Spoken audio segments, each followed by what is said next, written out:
መዳን በማንም የለም ሕይወትን መንገድም እሱ ብቻ ነው የኢየሱስ ስም የጸና ግንብ ነው መጽሐፍ አስቴር ምዕራፍ 8 በጌታ በኢየሱስ ስም አነባለሁ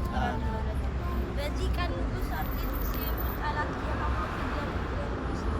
ለአስቴር ሰጣት አስቴርም ለእርሷ ምን እንደሆነ ነገራት ነበር መርዶክዮስም ወደ ንጉሡ ፊት ገባ ንጉሥ ከሐማ ያወጣውን ለቀውን ቀለበቱን አወጣና ለመርዶክዮስ ሰጠው አስቴርም በሐማ ቤት ላይ መርዶክዮስን ሾመችው አሜን አስቴር በሐማ ቤት ለማን ሰጣችሁ ለመርዶክዮስ ይሙቱ ይጥፉ ብሎ በንጉሥ ቀለበት የታተመውን አዋጅ አስገልብጦ አሜን 27 ከተማ ኢትዮጵያን ጨምሮ